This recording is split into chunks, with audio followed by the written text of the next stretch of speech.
आप सबका अमरीन पाठशाला में स्वागत है। आपकी अपनी हिंदी टीचर आज जो हमारा यूनिट 9 चल रहा है यूजीसी नेट जेआरएफ के लिए, उसके हम निबंध जो लगे हुए हैं उसमें आज जो निबंध पढ़ने वाले हैं उसका नाम है उठ जाग मुसाफिर। लेखक हैं विवेकी राय। तो इसके बारे में पढ़ेंगे। इससे पहले हम 3-4 निबंध पढ़ चुके हैं, हमारे प्लेलिस्ट में है, आप जाके देख सकते हैं। बाकी अन्य क्लासेस भी हैं, उपन्यास कहानी से संबंधित प्लेलिस्ट बनी है, यूनिट 10 की प्लेलिस्ट बनी हुई है, तो आप प्लेलिस्ट में जाके चेक कर सकते हैं। हिंदी साहित्य के इतिहास की हमने प्लेलिस्ट बनाई हुई है, और एमसीक्यू वाली भी जो हिंदी साहित्य के इतिहास की है, मॉडल टेस्ट सीरीज, वो जाके आप देख सकते हैं, जो आपको बहुत लाभप्रद सिद्ध होगी। तो चलिए जानते हैं कि उठ जाग मुसाफिर ये नाम क्यों लिखा है। तो आप जैसे विवेकी राय लिखा है उठ जाग, इससे ही समझ सकते हैं क्यों, कि एक उठना है, जागना है। मुसाफिर जो है, जो दुनिया में आया है, उठो जागो हारो मत। जैसे आप भी अपने ऊपर ले सकते हैं कि आप नेट की तैयारी कर रहे हैं, प्रिपरेशन कर रहे हैं, तो आप अपने ऊपर इस निबंध को ले सकते हैं कि उठो जागो, आप मुसाफिर हो इस सफर में। जो मुसाफिर है इसको पार करना है मंजिल तक, जो नेट जेआरएफ है आपका उसको लेना है। उठो जागो और मुसाफिर, इस तरह से आप अपने को भी इससे कंपेयर करते हुए जाग सकते हैं। उठ जाग मुसाफिर जो है विवेकी राय ने 2012 में निबंध को प्रकाशित करवाया था। तो उठ जाग मुसाफिर निबंध ही है, और इस जो निबंध संग्रह है उसका नाम भी उठ जाग मुसाफिर निबंध संग्रह ही है, इसमें ही संकलित है। इसमें 10 निबंध संकलित हैं। किसमें? इसमें कितने हैं? 10 निबंध। तो 2012 में इसे करवाया गया है संकलित, आप देख सकते हैं। तो उठ जाग इसमें 10 निबंध है, आप याद करना चाहे तो आप कर सकते हैं। मेरी दिनचर्या कुछ आयाम पहला है, दूसरा है नमो वृक्षेम्या, तीसरा उठ जाग मुसाफिर, चौथा केना, फिर उसके बाद ग्रीष्म बहार, फिर उसका अगला है तथा किम, उससे अगला है चोट में उभरा समय और सवाल, उससे अगला है चिंता भारत के उजड़ते गांवों की, अगला है गांव पर बनाम गांव में, उससे अगला है सवाल, सवाल जीने का। ये आपको पता होगा 10 है, आप देख सकते हैं इसमें कौन कौन से 10 निबंध हैं। तो आपको याद भी होना चाहिए, क्योंकि निबंध आपके मैच में लाने के आते हैं, तो ये आपको याद रहने चाहिए। 10 निबंध इसमें संकलित है। संख्या ज्यादातर पूछते हैं, तो इसमें कुल 10 निबंध संकलित है उठ जाग मुसाफिर में। ये आपको बस इतना याद करना है। इसके एक लाइन भी देख सकते हैं हम, कुछ चीजें भी हैं। उठ जाग मुसाफिर और भई, अब रैन कहाँ, सो जो सोवत है, जो सोवत है सो खोवत है, जो जागत है वो पावत है। इसको आप इस निबंध की कुछ जो एक शायरी है, एक यहाँ पर इन्होंने लिखी हुई है कुछ पंक्तियां, ये 4 पंक्तियां। उठ जाग मुसाफिर भोर भई, अब रैन कहाँ, जो सोवत है, जो सोवत है वो खोवत है, जो जागत है सो पावत है। ये पंक्ति आप अपने अंदर भी देख सकते हैं। अगर आप अभी नहीं जागोगे, अभी से पढ़ाई नहीं करोगे, जेआरएफ आपका लक्ष्य, अंतिम लक्ष्य होना चाहिए जेआरएफ, नेट जेआरएफ। जेआरएफ करोगे तो नेट अपने, जब जेआरएफ जैसी तैयारी होगी तो नेट अपने आप निकल जाएगा। तो आप अपने जो, अगर आप अभी से ही खो गए में सो जाओगे, ज्यादा मेहनत नहीं करोगे, तो आप खो दोगे अपनी जितनी भी चीजें हैं, वो खो यार मीन्स, कहने का मतलब जो सोवत है वो होता है मीन्स, जो मेहनत नहीं करेगा उसे परिणाम जेआरएफ नेट जेआरएफ नहीं मिल पाएगा। और जो जागत है सो पावत है, मीन्स जो तैयारी करेगा, मेहनत करेगा, जागता रहेगा, काम करता रहेगा, वो जेआरएफ नेट जेआरएफ को पार कर ले जाएगा। तो ये बहुत अच्छी पंक्तियां इस निबंध की पंक्तियां ही है। उठ जाग मुसाफिर भोर भई, अब रैन कहाँ, जो सोवत है, जो सोवत है वो सो खोवत है, जो जागत है सो पावत है। ये पंक्तियां आपको याद होनी चाहिए। ये पंक्तियां भी डाल के आपको पूछ सकते हैं कौन सी निबंध की है, तो उठ जाग मुसाफिर निबंध की है, लेखक है विवेकी राय। यहाँ पर इन्होंने अपने एक मित्र हैं जो 95 वर्ष के हो चुके हैं, उनके बारे में कुछ चीजें बताने की कोशिश कर रही हैं। और इसमें इन्होंने गांव की जो दशा है, इन्हें ग्रामीण निबंधकार भी बोला जाता है, लेखक विवेकी राय, क्योंकि विवेकी राय पहले गांव में रहते थे, बाद में जाके जब उनके बच्चे वगैरह सब लोग शिफ्ट हो गए बाहर, तो ये शहर में जाके मोस्टली वहां रहना इन्होंने स्टार्ट कर दिया। तो ये ग्रामीण चेतना के, तो ये भी पूछ सकते हैं कि ये कौन सी चेतना के हैं निबंधकार, तो ग्रामीण चेतना के निबंधकार हैं विवेकी राय। तो इस निबंध में गांव की दशा, जो दिशा है, जो दशा है, क्या स्थिति है, दिशा कैसी है, गांव का प्राकृतिक स्थिति कैसी है, और गांव में घर कैसे हैं, वहाँ का माहौल कैसा है, संस्कृति कैसी है, तो ये सारी चीजें, उन मूल्यों को इन्होंने इस निबंध में, गांव के निबंध को रखा है। अब ये इस निबंध में आपको जैसे ही बताया है, जगदीश बाबू जो इनके मित्र हैं, एक अध्यापक थे, बीमार अध्यापक, पूछ सकते जगदीश बाबू क्या है, वो अध्यापक है, 95 वर्ष के, 95 ईयर्स के हैं, और वो बीमार हो गए हैं, को लेखक लिखा गया निबंध है जगदीश बाबू। पात्र किसके हैं, ये इंपॉर्टेंट पॉइंट है, पूछ सकते हैं, तो इस निबंध के ही है, इसके बारे में। और इसमें कुछ कवियों का जिक्र आया, उनकी जो पंक्तियां डाली गई, जैसे निराला, कबीर और रविन्द्रनाथ टैगोर, इनकी कुछ पंक्तियां, तीन लेखक है, निराला, निराला की, कबीर और रविन्द्रनाथ टैगोर, इनकी तो मोस्टली आई हुई तीन की तो पंक्तियां, बाकी मैं आपको इसमें जो भी पंक्तियां होंगी, जो इसकी समरी बताने जा रही हूँ, उससे आपको पता चल जाएगा। तो दिनकर की भी है, इसमें दिनकर की आएंगी, तो दिनकर हो गए, निराला हो गए, कबीर हो गए, रविंद्रनाथ टैगोर हो गए। तो चलिए इसमें हम आगे की तरफ चलते हैं, और आपको कुछ चीजें हम बताने की कोशिश करते हैं। तो इसमें हम पूरा निबंध ना पढ़ के जो इम्पोर्टेंट पॉइंट्स है पीडीएफ के थ्रू हम वो पढ़ने की कोशिश करेंगे। आपको जैसे ये लिखा हुआ है, उठ जाग मुसाफिर विवेकी राय, लेखक कौन है, विवेकी राय है। संकलन है उठ जाग मुसाफिर, इसमें 10 निबंध संकलित हैं। आपको निबंध संग्रह जो है, प्रकाशन वर्ष हुआ था 2012 में, पूछ सकते हैं, तो इम्पोर्टेंट पॉइंट है 2012, 10 निबंध हैं, ये दोनों चीजें आप याद कर सकते हैं, बस इतना पॉइंट्स में लिख सकते हैं। उड़जाग मुसाफिर विवेकी राय, उठ जाग मुसाफिर निबंध संग्रह ही है, प्रकाशन वर्ष 2012, और 10 निबंध इसमें संकलित है, इतना लिख सकते हैं। नोट कैसे है, ग्रामीण चेतना के निबंधकार, जैसे मैंने अभी बताया था, बताते हुए चलती, इंपॉर्टेंट पॉइंट है ये, तो आपको पता चलना चाहिए कौन सी चेतना के है, ग्रामीण चेतना के निबंधकार है। और इसका मूल केंद्र में कौन है, विषय क्या है, जगदीश बाबू, जो जगदीश बाबू नामक पात्र का वर्णन करते हुए ग्रामीण जीवन के सौंदर्य बदलाव को दिखाते हैं। किस तरह से, विवेकी राय ही बता रहे हैं कि किस तरह से जगदीश बाबू नामक जो पात्र हैं, इनके मित्र हैं, इसका वर्णन। आपसे प्रश्न ये पूछ सकते हैं एनटीए में, जगदीश बाबू पात्र कौन से निबंध के लेखक, कौन से निबंध के पात्र हैं, तो आपको पता होना चाहिए, सबसे इंपॉर्टेंट पात्र हैं ये जगदीश बाबू, उठ जाग मुसाफिर के हैं, जो विवेकी राय ने लिखा है, ये इनके मित्र हैं, और ये एक अध्यापक भी हैं, और इन्होंने गांव में पुस्तकालय भी खोला है। किसने, जगदीश बाबू ने एक पुस्तकालय भी खोला है, ये आपको पता होना चाहिए।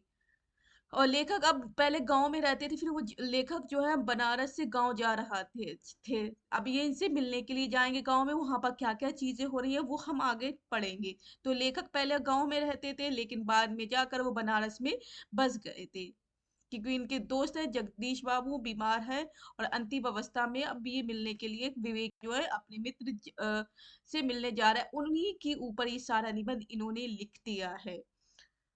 अब यहाँ बताते हैं, आगे है, विवेकी राय बता रहे हैं, ये विवेकी राय कहते वहां जाते समय, यहाँ पर किसकी बात हो रही है, विवेकी राय बोल रहे हैं, लिख रहे हैं, वहां जाते समय कल्पना कर रहा था कि सदा, सदा मीन्स हमेशा की भांति तन मन से पूर्ण स्वस्थ होंगे। कौन स्वस्थ होंगे, आपको पता ही चल गया, जगदीश बाबू सदा स्वस्थ होंगे, पूर्वत दधा कर साहस मिलेंगे, अभी अच्छे से मुझसे मिलेंगे, साहस पूर्वक सदाबहार से दिखेंगे, जैसे सदाबहार का पेड़ होता है, हमेशा सदाबहार के फूल होते हैं ना, हमेशा खिलते रहते हैं, तो सदाबहार से दिखेंगे, एकदम खिले हुए फूलों की तरह दिखेंगे, फुल कुसमित, ऐसी संक्रामक निरोगता की प्रतिमूर्ति के चाहक ग्राहक कम नहीं होते। सो घिरे होंगे गांव के इधर उधर के प्रबुद्ध सेमी। वो इतने हंसमुख हैं, लोगों से मिलनसार है, हमेशा एक दूसरे से बातें करते रहते हैं, मिलते रहते हो तमीज। उनके आसपास कई लोग बैठे होंगे, निरोग होंगे, रोगों से रहित होंगे, और लोगों को बहुत अच्छी अच्छी बातें बता रहे होंगे, और उनके आसपास कई लोग बैठ के उम, उनकी उनसे शिक्षा ग्रहण कर रहे होंगे, मीन्स बातचीत करते हुए अपनी एक दूसरे को सुना रहे होंगे। प्रबुद्ध लोगों से कुछ ले लो इस अंतिम आदमी से, क्यों लोगे भाई, मीन्स ये अंतिम आदमी है, ये बहुत अच्छा इंसान है, इसके पास देने के लिए है। जो भी इंसान इससे जो कुछ लेना चाहे वो ले सकता है। शिक्षा ऐसी चीज है, अगर इनसे लेनी चाहे तो आप इनसे बहुत कुछ इंसान सीख सकता है। तो ये बहुत ही पूछे पहुंचे हुए इंसान हैं जगदीश बाबू। कौन बता रहे हैं? विवेकी राय बता रहे हैं कि वो मिलने के लिए किससे जा रहे हैं? अपने मित्र, जो उनके मित्र है बनारस में से जा रहे हैं। तो जगदीश बाबू से मिलने जा रहे हैं। उनका अंतिम अवस्था चल रही है, अंतिम मतलब है 95 वर्ष के हो गए, लास्ट स्टेज चल रही है, उनकी मृत्यु होने की चांसेस हैं।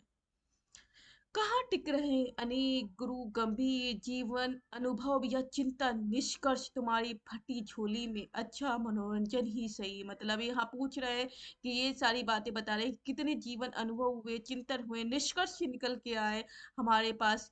पहले कुछ नहीं था, फिर कुछ ना कुछ हमने बहुत सारी चीजें गेन की और ऊपर की तरफ बढ़ते हुए आए, और मनोरंजन क्या सब चीजें हुई ही हैं। अब यहाँ पर इसके बारे में बोले इंपॉर्टेंट पॉइंट्स है, यहाँ से देखिए पिछली बार, ये रेड कलर की लाइन यहाँ बना रही है, देख लो पिछली बार। यहाँ से देखिए पिछली बार गया तो एक सवाल खड़ा मिला। यहाँ पर विवेक ही राय नहीं, कौन बोल रहा है? विवेकी राय बोल रहा है कि पिछली बार जब गांव में गया था तो एक सवाल खड़ा मिला, आपने इतना बड़ा पुस्तकालय गांव में खड़ा तो कर दिया पर कोई पुस्तक पढ़ने वाला नहीं रहा। यहाँ पर जो विवेकी राय अपने मित्र जगदीश बाबू से कहते हैं कि आपने इतना बड़ा पुस्तकालय तो गांव में खड़ा कर दिया पर कोई पुस्तक पढ़ने वाला नहीं रहा, तो उसका क्या होगा? प्रश्न सुनकर मास्टर ठाप अर्थात जगदीश बाबू का चिर पर तहास बिखर गया। वो हंसने लगे इस क्वेश्चन को सुनते ही कि इतना बड़ा तुमने, जब विवेक राय जगदीश बाबू से कहते कि आपने इतना बड़ा पुस्तकालय तो खड़ा कर दिया पर पुस्तक पढ़ने वाला तो भी कोई गांव में होना चाहिए। तो इस चीज को वो सुनकर एकदम हंसने लगे, और आधा उत्तर तो प्रश्नकर्ताओं को जैसे इसी में मिल गया हो, उनकी हंसी से ही मिल गया हो कि यह भी कोई प्रश्न है, यदि है तो इसे स्वयं से पूछो। यहाँ बोलना चाह रहे हैं कि यदि ये प्रश्न है तो खुद से पूछो। शेष आधे उत्तर के रूप पूरे आत्मविश्वास के साथ एक प्रश्न उन्होंने उछाल दिया, मुझसे अब एक प्रश्न ही उछाल दिया उन्होंने, कुछ दिए उन्होंने उसका उत्तर नहीं दिया, सिर्फ हंसने लगे थे। और यह भी कोई प्रश्न, उनके उत्तर से यही लग रहा था, हंसने के स्टाइल से यही लग रहा था ये भी कोई प्रश्न है। और साथ ही साथ उन्होंने मेरी तरफ एक प्रश्न उछाल कर फेंक दिया। क्या प्रश्न है? यहाँ इम्पोर्टेंट है यही प्रश्न, आपको यहीं से यही चीज डाल सकते हैं, इम्पोर्टेंट है बच्चों। अरे भाई रात होती है, अंधेरा होता है, अंधेरा होता है तो तुम चाहो या ना चाहो प्रभात का प्रकाश स्वयमेव उतर आता है कि नहीं। मी यहाँ पर बताया जा रहा है, ये पूछ सकते हैं प्रश्न डाल के, ये किसकी लाइन है? अरे भाई रात होती है, अंधेरा होता है तो तुम चाहो या ना चाहो प्रभात मतलब सुबह सवेरा, मॉर्निंग का प्रकाश जो रोशनी है स्वयमेव खुद ही उतर के आ जाती है कि नहीं। तो ये कहने का मतलब है कि यहाँ पर खुद ही आ जाता है, यहाँ पुस्तकालय बना हुआ है। इस क्वेश्चन से आप इसका आंसर ये निकाल सकते हो, मतलब कि पुस्तकालय बना हुआ है, पुस्तकें रखी हुई हैं, और जिसे पढ़ना होगा तो वो खुद ही अपने आप आ जाएगा। जैसे रात ढलते ही सूरज जब आता है तो पूरे हर तरफ दिन निकल आ जाता है, रोशनी ही स्वयं आ जाती, ऐसे ही इस पुस्तकालय में जो पढ़ने वाले हैं रोशनी के रूप में आकर अंदर आते जाएंगे और पढ़ने लगेंगे। इससे ये आप निकाल सकते हैं। और फिर वही मुक्त मृदुमन हास, और तब ऐसा लगा कि जैसे दिनकर की कविता की पंक्तियां आकर खड़ी हो गई हो। दिनकर की जो रामधारी सिंह दिनकर हैं उनकी कविता की पंक्तियां आकर खड़ी हो गई होती यहाँ पर। अब यहाँ पर क्या कर रहे हैं, विवेकी राय दिनकर की कुछ पंक्तियां जो है यहाँ पर लिख रहे हैं, ये इंपॉर्टेंट पंक्तियां हैं। अब मास्टर साहब जो हैं जगदीश बाबू उनमें गवाही दे रहे हैं, ये पंक्तियां कौन सी हैं वो देख लीजिए। ये वाली पंक्तियां आगे खड़ी, जवानी की आंखों में ज्वाला होती है, बुढ़ापे की आंखों में प्रकाश होता है। तो आप देखिए बहुत अच्छी पंक्तियां, यही पंक्तियां देखकर आपसे पूछ सकते हैं कौन सी निबंध की हैं, तो ये उठ जाग मुसाफिर निबंध की है, जो विवेकी राय का है, 2012 में प्रकाशित हुआ है। और ये पंक्तियां कौन से कवि की है, रामधारी सिंह दिनकर की। ये पूछना चाहे कुछ परसेंट चांस है, ये भी पूछ सकते हैं रामधारी सिंह दिनकर की, आप लिख लीजिए। लेकिन ये मोस्ट इम्पोर्टेंट है कि कौन से निबंध में है, जवानी की आंखों में ज्वाला होती है, बुढ़ापे की आंखों में प्रकाश होता है। इससे आगे है, उसके आदर में, अब यहाँ से देखते हैं आगे क्या बोलते हैं विवेकी राय। उसके आदर में निध्वंत विश्राम है और वह निर्विच आश्रय है। उसके आदर में ही विश्राम की और आश्रय की स्थिति है। विश्राम, वहां पर किसी को आश्रय दे देना, जो भी कोई उनके आश्रय में चला जाता है वो अपने सारे गमों को, थकान को, हर चीज को क्या कर लेता है, मुक्त हो जाता है। तो ये सारी बात कहना चाह रहे हैं विवेकी राय। इसलिए जीवन की बिहेड़ बेला में उसे स्मरण करते हैं। अब ये रास्ते में जा रहे हैं गांव, तो ये सारी बातें तभी सोच रहे हैं और उसी को लिख रहे हैं यहाँ पर विवेकी राय। बाद में इन्होंने सारी चीजें लिखी है, तो ये रास्ते की बातें सोच रहे हैं उसमें लिखा है। इसलिए जीवन की बिहड़ बेला में उसे स्मरण करते हैं।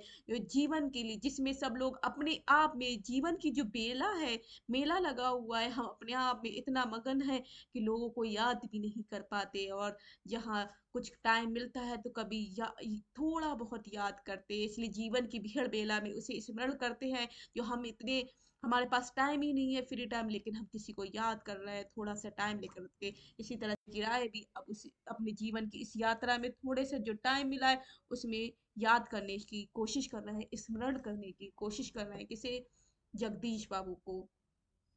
अब ये बहुत इंपॉर्टेंट है पॉइंट्स जो आपको मैं बता रही हूँ। ये वाली पंक्तियां बहुत इंपॉर्टेंट है, सुनने की कोशिश करिए।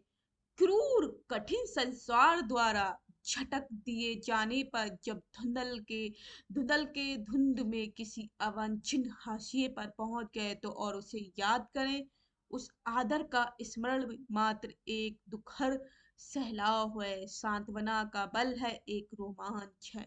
यही पंक्तियां देखकर आपको पूछ सकते हैं कौन से निबंध की हैं, तो आपको पता होना चाहिए उठ जाग मुसावर की। क्रूर कठिन संसार द्वारा, इतना क्रूर संसार हो गया है, कठिन संसार हो गया है, जीना मुश्किल हो गया है लोगों का, सांस लेना मुश्किल हो रहा है।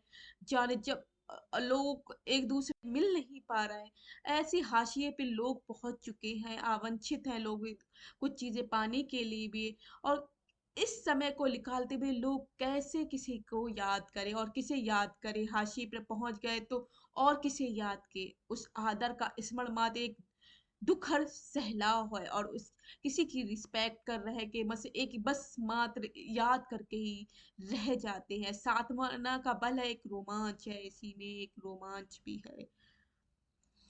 आगे है अहोभाग है, अहोभाव है और हर्षित विराम है, किसी कवि की पंक्तियां उमड़ रही है।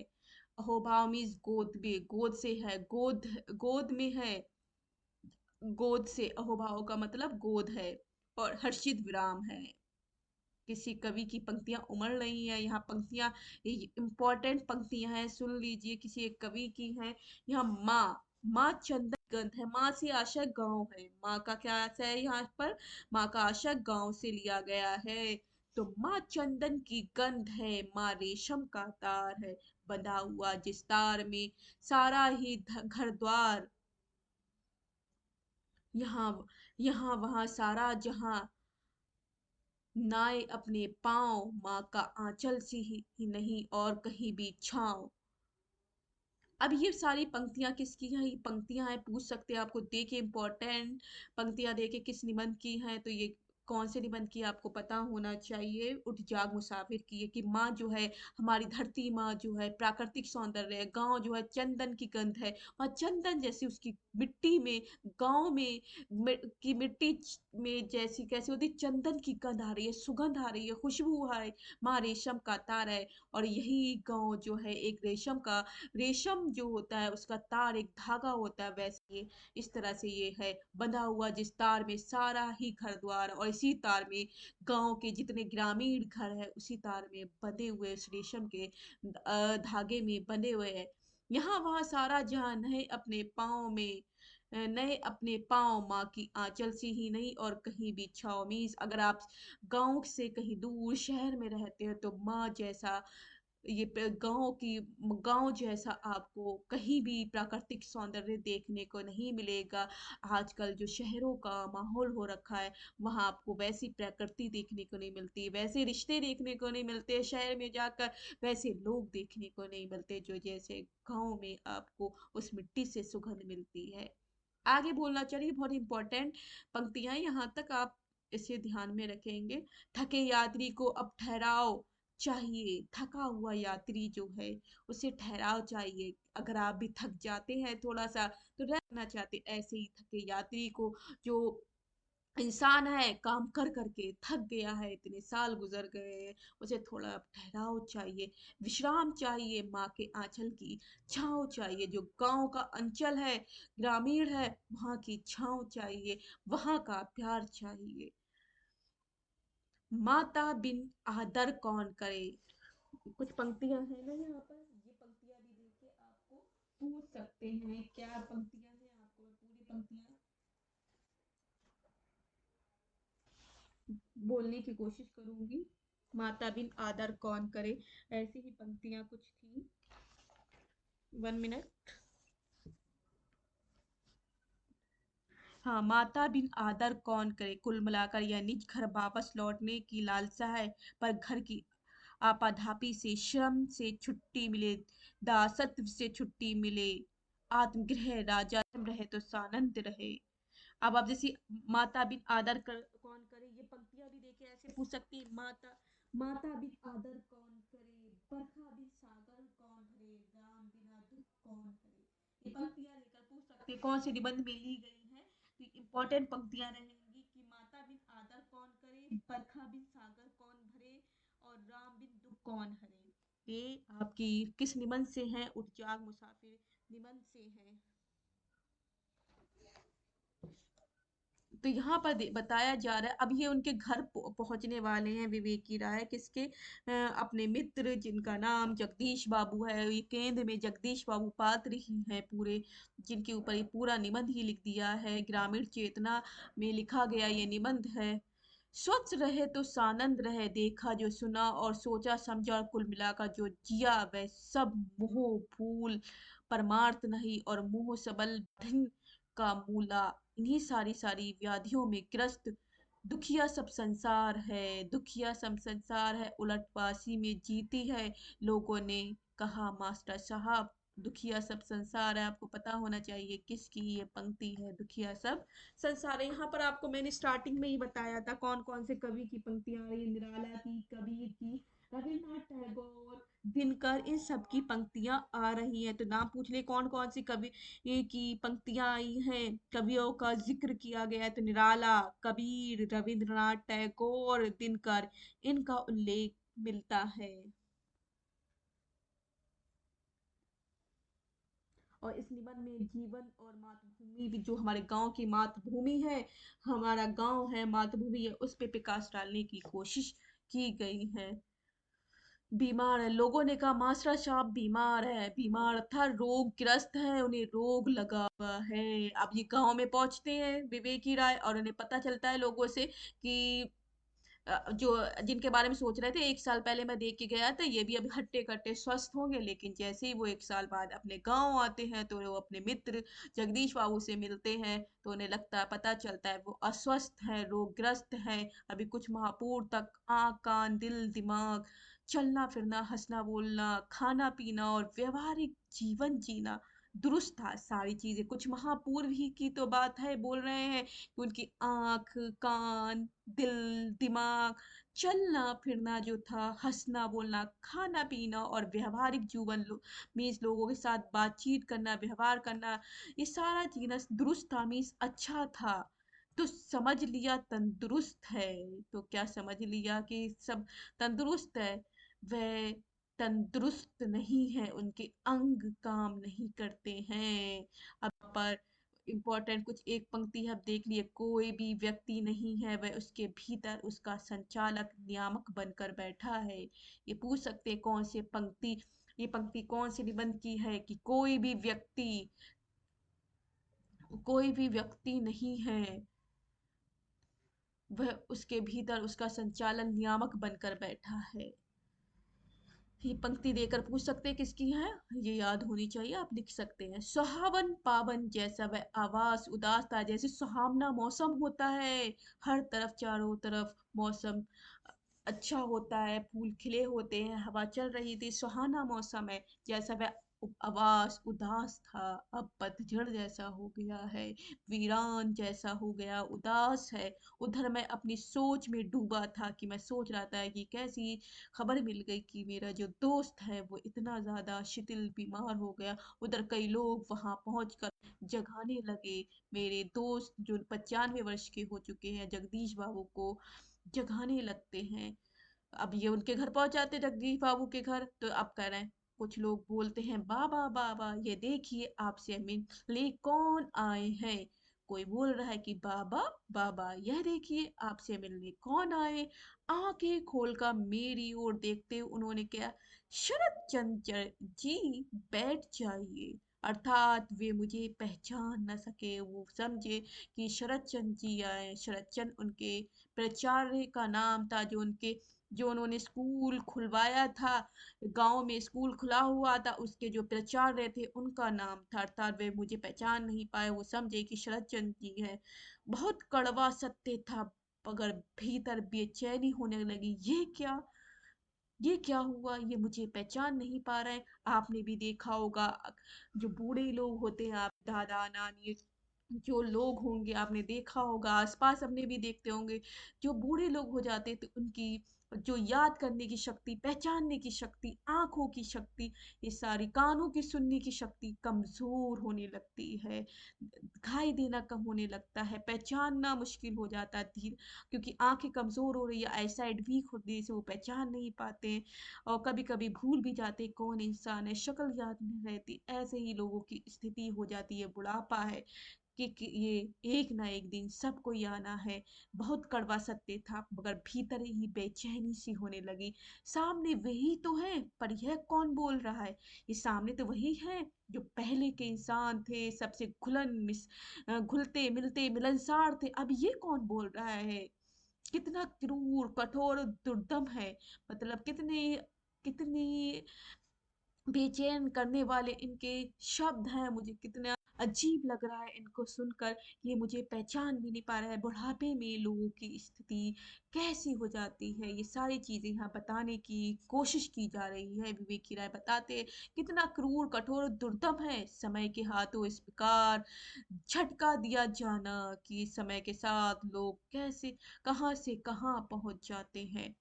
उनके एक स्वजन ने कान के पास मुंह जाकर जोर से जब मेरा नाम बताया, अब वो कानों से सुन नहीं पाते हैं, कम सुन पा रहे हैं, तो उनके एक जो परिजन होंगे, परिचित इंसान होंगे, उनके रिलेटिव या उनका कोई भी बेटा या बेटी जो भी उनके घर में रहते होंगे, उन्होंने बताया, जब मेरा नाम बताया तो जैसे तरंगित हो गए, एकदम उनमें उमंग उत्पन्न हो गई, तरंगित हो गए, मीन्स उनके अंदर एक उमंग आ गई मुझसे मिलने के लिए, कि उनके मित्र विवेकी राय आए हैं। सोए सोए सुपरिचित खुले हुए ऊंचे स्वर में बोले। अब जब जब एक बुजुर्ग इंसान हो जाता है, बूढ़ा इंसान हो जाता है, तो वो ज्यादा तेज बोल भी नहीं पाता, मगर फिर भी वो बोलने के लिए कोशिश कर रहा है, सोए सोए लेकिन सुपरिचित खुले हुए ऊंचे स्वर में बोल रहे हैं, लेके कोशिश कर रहे हैं, लेकिन उतनी ऊंची आवाज तो नहीं जाती बूढ़ों की, आपको भी पता है। क्षमा बारंबार, क्षमा हजार बार क्षमा, बैठिए शरीर है ना, ठीक हो जाता है तो पिछली बार की तरह बनारस चला जाएगा। आ, तो यहाँ पर आप बता रहे हैं, यहाँ पर ये लाइन देके आपसे पूछ सकते हैं कौन से निबंध की है, तो आपको पता होना चाहिए उद्योग मुसाफिर की है। अब कैसे बोल रहे हैं, खुले हुए ऊंचे स्वर में बोले, क्या बोलते हैं, क्षमा बारंबार, क्या बोलते हैं, क्षमा बारंबार, क्षमा हजार बार, मैं बार बार क्षमा कर रहा, माफी कर दी, हजार बार माफी दे दी, क्षमा, बैठिए, मीस मुझे माफ करो, बैठिए। अब पहचानते हुए एकदम उनके अंदर उमंग आ गई, चाहे बूढ़े हैं लेकिन उनका दिल तो जवान है। बूढ़े भी इंसान हो जाए लेकिन दिल हमारा जवान रहना चाहिए। आजकल तो लोग दिल से बूढ़े हो चुके हैं, जो लोगों को मिलते ही नहीं है, जवान तो है लेकिन दिल से बूढ़े हैं आजकल के लोग। लेकिन ये बूढ़े हो गए हैं लेकिन दिल से जवान है। बैठिए, शरीर है ना, ठीक हो जाता है तो पिछली बार की तरह, अगर शरीर है ये ठीक हो जाएगा तो पिछली बार की तरह मैं पूरा तुम्हारे साथ बनारस का चक्कर लगाऊंगा, बनारस घूमूंगा, बनारस चला जाऊंगा तुम्हारे साथ, अगर मैं ठीक हो गया। ये कौन बोल रहे हैं, ये किसका कथन है, ये पूछ सकते हैं। ये जगदीश बाबू का कथन है कि क्षमा बारंबार, क्षमा हजार बार, क्षमा भेटिए, शरीर है ना ठीक हो जाता है तो पिछली बार की तरह बनारस चला जाएगा। ये जगदीश बाबू का कथन है। और कौन से निबंध का है, उट्याग मुसाफिर का है। ये ये कथन भी याद करने वाली चीज है। अब आगे बोलते हैं, आप कहेंगे, इंपॉर्टेंट है, याद रखिए वो। आप कहेंगे तो आगे इलाहाबाद या फिर दिल्ली तक चले चलेंगे, मीन्स अगर आप कहेंगे मैं ठीक हो जाऊँ, बनारस क्या, बनारस भी घूमेंगे, दिल्ली भी घूमेंगे, इलाहाबाद भी चलेंगे, जहाँ कहोगे वहां चले जाएंगे, बस मैं ठीक हो जाऊं। अरे आपको चाय पिलाओ, अरे कोई आपको चाय तो पिलाए भाई, भोजन के भी वक्त है, फिर ना हो तो आज पुस्तकालय के लिए एक बैठक भी कर लेंगे।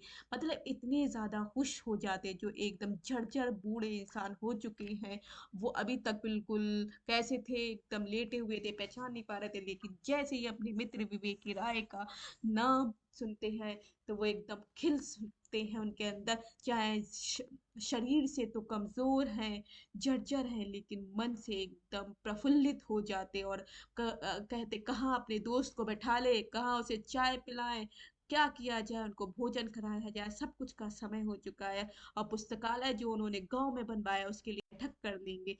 ये सारी चीजें वो बोलते हैं।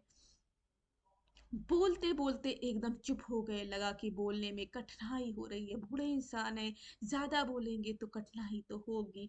खुले हुए ऊंचे निरोग जैसे स्वर की उनक तो वही थी, पर उनका उसका आत्मविश्वास से पूर्ण पहले जैसा स्वाभाविक ताप नहीं था, क्योंकि वो चीज जो जवानी में रहती है, वो आवाज वो बुढ़ापे में नहीं रहती। ज्यादा बोलने से भी मुश्किल होने लगती है, सांस लेने में प्रॉब्लम होने लगती है, वो ऊंचे स्वर में भी बात नहीं कर पाते, स्वाभाविक ताप नहीं था और ठंडापन छिप नहीं रहा था।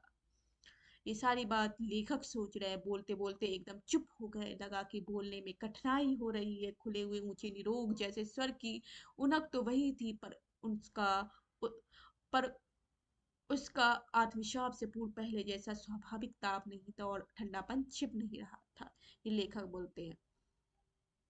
सामने वाला चकितकारी, अब यहाँ पर बोलते हैं, यहाँ बताना है विवेकी राय, सामने वाला चकितकारी सत्य बहुत आहत कर रहा था। एक साल के भीतर यह क्या हुआ, लेखक सोच रहे हैं ये एक साल के अंदर क्या हो गया, क्या सचमुच बुढ़ापा अचानक धमक कर चकित कर देता है कि अरे यह क्या हुआ, कि अभी एक साल पहले तो बिल्कुल ठीक थे लेकिन एक साल में इनकी क्या स्थिति हो जाती। एक बुढ़ापे से रिलेटेड एक पंक्ति है, दिनकर की पंक्ति है, तो वो देख लेते हैं। जवानी संचय होती है, बुढ़ापा दान होता है, जवानी सुंदर होती है, बुढ़ापा महान होता है। ये पंक्ति देकर भी पूछ सकते हैं, मैं अपनी तरफ से बता रही हूँ, सुन लीजिए और लिखने की कोशिश करिए कि जवानी संचय होती है, बुढ़ापा दान होता है, जवानी सुंदर होती है, बुढ़ापा महान होता है। ये कौन से निबंध की पंक्ति है, तो ये पूछ सकते हैं। तो उठ जाग मुसाफिर की पंक्ति है, ये पंक्ति आपको पता होनी चाहिए।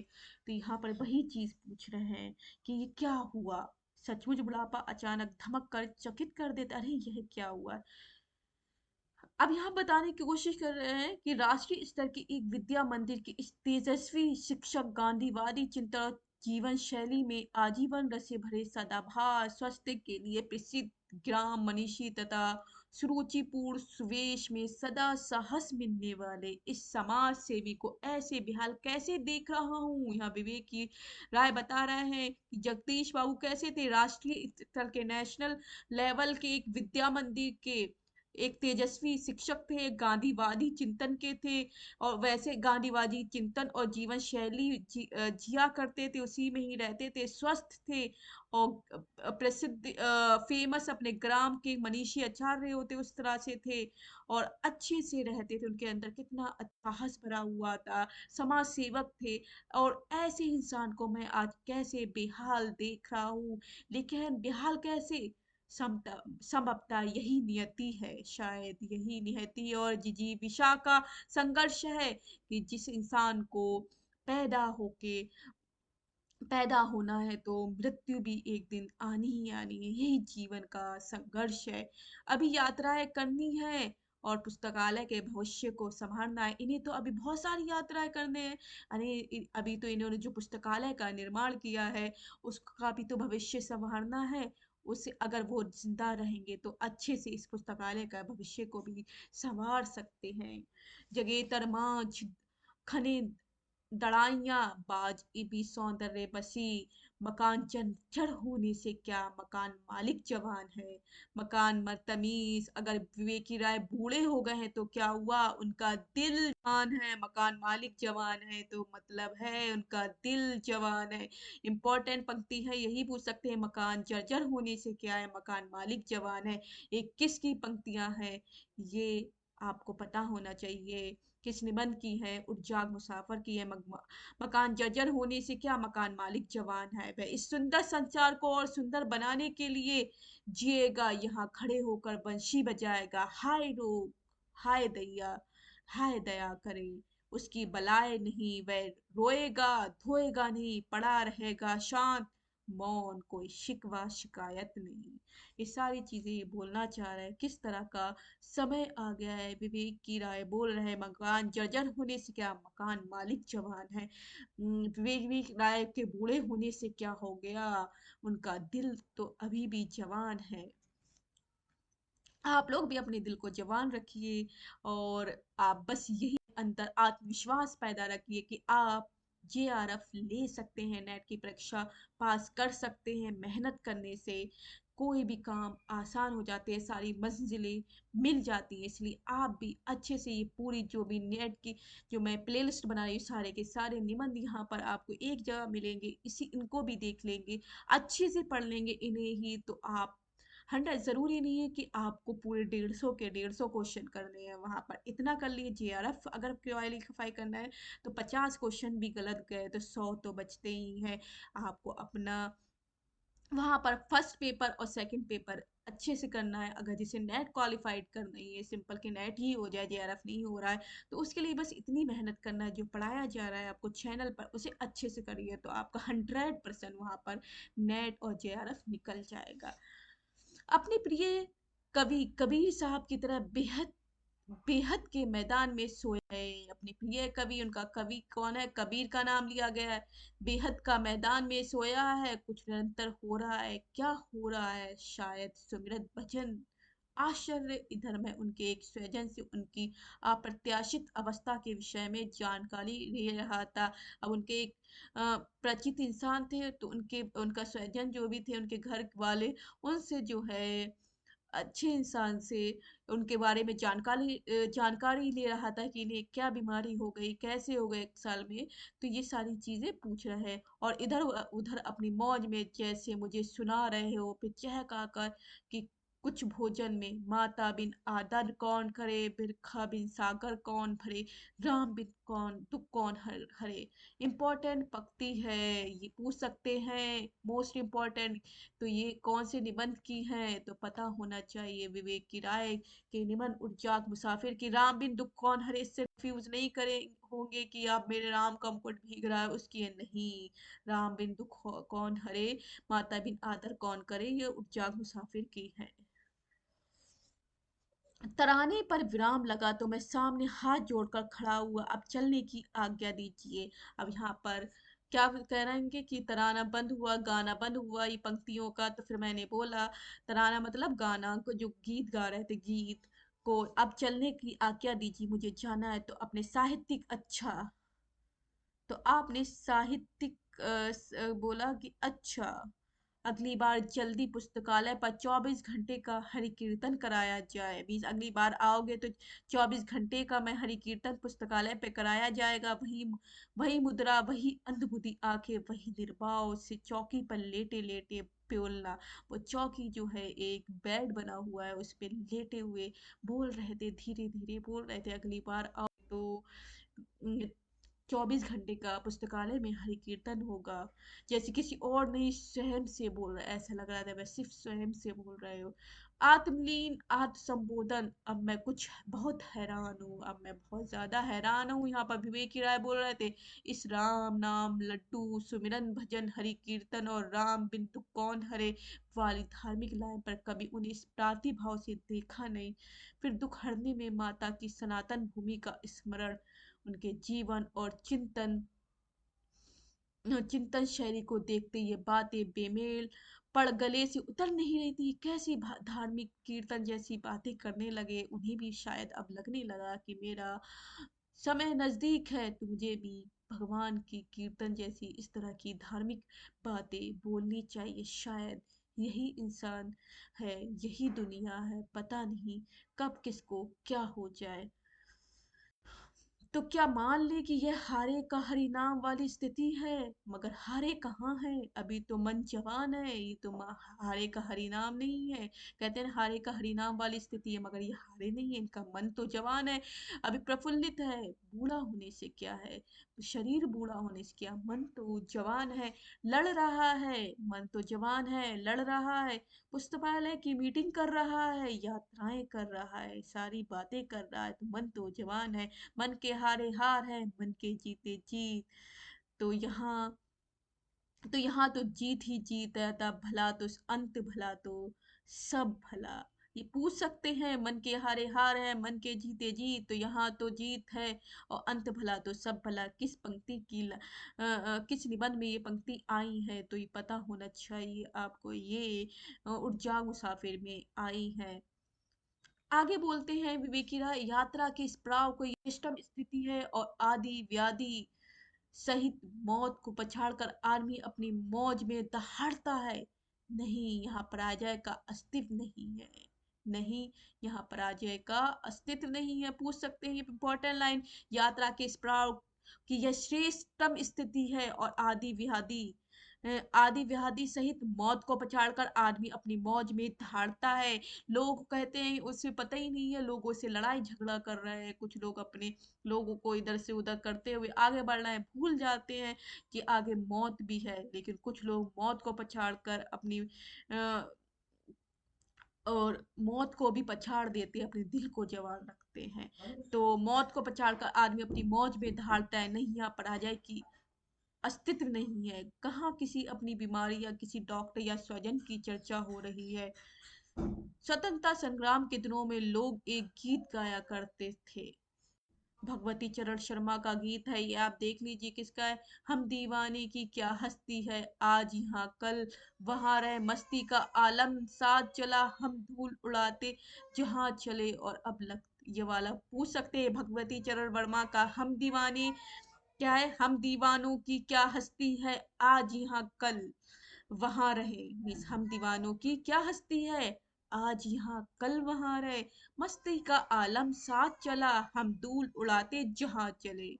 और अब लगता है उस गीत की अंतिम पंक्तियां को ये जी रहे हैं, अब अपना और पराया किया, आबाद रहे जीने वाले, और हम स्वयं बदे थे, स्वयं ही सारा बंधन तोड़कर चले जा रहे हैं। ये किसके बारे में गीत की पंक्तियां बोल रहे हैं, विवेकी राय जो है, तो अपने मित्र जगदीश चंद की, क्योंकि वो अब उस अब स्थिति में ही है, यहाँ से अब जाने वाले हैं, संसार को छोड़कर जाने वाले हैं। कहाँ चले, माता का प्यार पाने के लिए गोद में।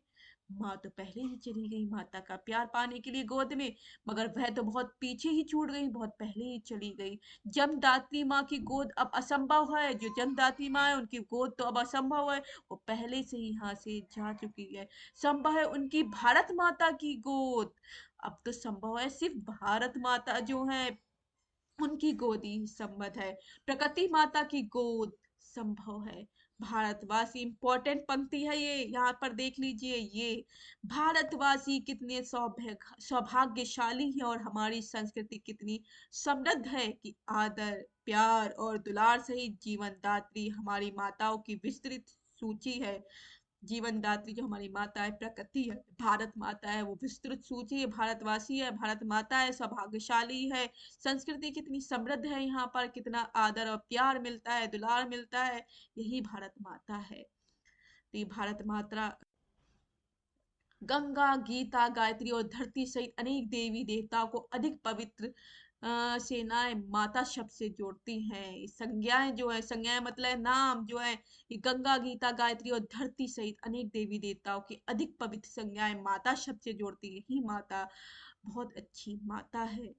जमदाती भौतिक माता से कुछ अधिक ही भावात्मक संबोधों वाली माताओं के स्मरण में रोमांच देखते हैं। भौतिक जीवन की माता एक कुमाता भी हो जाती है, हमें जन्म देने वाली माता, हमें पालने वाली माता, कभी कभी वो कुमाता भी बन जाती है। लेकिन जो माता है जन्म नहीं देती है, पवित्र माता है गंगा गीता गायत्री और धरती माता है, वो कभी भी कुमाता नहीं होती हैं। इस 20वीं 21वीं शताब्दी का आधुनिक दौर इस संदर्भ में बहुत कुख्यात हुआ, परंतु भावात्मक संबंध वाली माताओं का स्नेह कोश सुपुत्रों के लिए कभी रिक्त नहीं होता। उनका आदर अवदान और आशीर्वाद बहुत ही शक्तिशाली है। प्राकृतिक भारत माता जैसी, देवी देवताओं की माता जैसे उनका जो हमारे लिए आशीर्वाद जो रहता है वो बहुत शक्तिशाली रहता है। साथ ही अकृत्रिम सहज और निस्वार्थ भारत माता के प्रति भक्ति समर्पण और सेवा भाव की तरंगे ना एक तिरंगा इतिहास रच दिया है, एक तिरंगे ने भी इतिहास रच दिया। लिखा सुना नहीं, वह सब आंखों देखा सच है। समस्त भूगोल इतिहास पुराण से जुड़ी माताएं जन्मदात्री माता सहित एक भारत माता के भाव में तब समाहित हो गई। वंदे मातरम, क्या पता मास्टर साहब उसी माता को सुधी में अलग जगा रहे हो। माता बिन आदर कौन करे। माता कौन है, प्रकृति से जुड़ी माता जो है, ग्राम्य माता जो है, उनकी उनके बारे में बात कर रहे हैं कि माता बिन आदर कौन करे, बरखा बिन सागर कौन भरे, राम का दुख कौन हरे। ये पंक्तियां इस निबंध की है। तो आशा है इस निबंध में आपको पता चला होगा, ये उच्चांग मुसाविर निबंध में ही संकलित है। इसमें 10 निबंध हैं, आपको बताया गया था और इसमें मैंने कुछ चीजें बताई हैं आपको। यहाँ पर इसमें गांव की दशा दिशा प्राकृतिक सौंदर्य सारी चीजें बताने की कोशिश की गई है। और इस निबंध में जगदीश बाबू जो हैं उनके जीवन और यादों का उल्लेख इस निबंध में किया गया है। और निबंध के माध्यम से जीवन और मातृभूमि पर प्रकाश डाला गया है।